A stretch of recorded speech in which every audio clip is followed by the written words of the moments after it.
السلام علیکم ورحمۃ اللہ وبرکاتہ۔ بھائی صاحب کیسے ہو؟ خیر خیریت، ٹھیک ٹھاک، راضی بادی؟ اللہ پاک آپ کو عزت دے، لمبی زندگی ہو۔ آج ہم نیو پروڈر کے ساتھ غلام شبیر ایڈمین حاضر ہے۔ دیہاتی علاقہ ہے، دیہات کے رہنے والی ایک جٹی لڑکی ہے جس کا ایج ہے 44 سال، بیوہ ہے، 2 بچے پیدا ہوئے اور دونوں کی شادی ہو گئی۔ خاوند کے انتقال کے بعد یہ اکیلی ہے اور مجبور ہے۔ اس کا کہنا ہے کہ بچے میرے شادی شدہ ہیں، اب میں اکیلی ہوں۔ اپنا ذاتی جو رقبہ ہے اس کا 30 ایکڑ ہے، کوٹ ادو کے قریب رہنے والی یہ بیوہ۔ اصل مسئلہ اس کا کیا ہے؟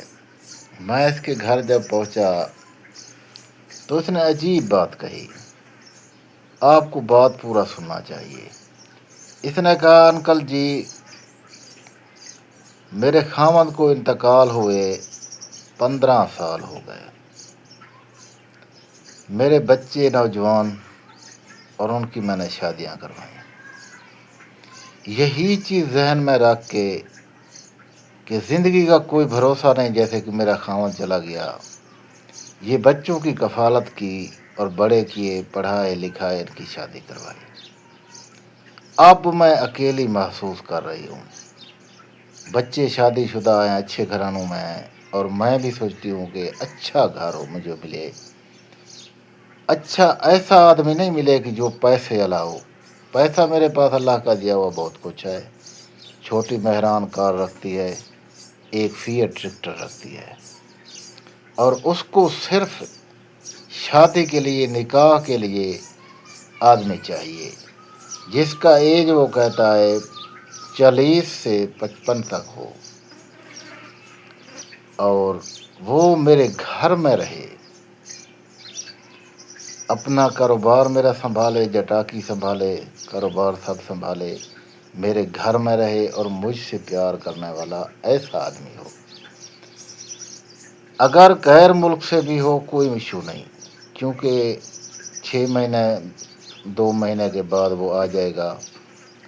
اور ایسا اگر آدمی ہو جو کہ سعودی، دبئی آنے جانے والا، وہ بھی اچھا ہے، کیونکہ میں عمرہ کرنا چاہتی ہوں، حج پڑھنا چاہتی ہوں، وہ میرا ساتھ دے گا، میں حج بھی جاؤں گا، عمرہ ہی کروں گا، تو ایسا لوور آدمی چاہیے۔ اب اس کے لیے آپ نے کیا کرنا ہے؟ کوئی کام اور نہیں کرنا۔ واٹس اپ نمبر میرا لگا ہوا ہے، آپ نے دیکھ لیا، اس پہ آپ کریں گے رابطہ، میں آپ کا رابطہ کرواؤں گا بیوہ سے۔ 2 دن آپ بات کریں گے، تیسرے دن اگر وہ بھی راضی ہو جائی، آپ بھی راضی ہو گئے، تو آپ کا نکاح ہو جائے گا۔ نکاح کرنے کے بعد آن لائن اگر غیر ملک میں بیٹھو ہوگے، اگر ادھر ہی ہو تو ادھر ہی ہو جائے گا۔ تو دیجیے اجازت، اللہ پاک آپ کو عزت دے، اللہ حافظ۔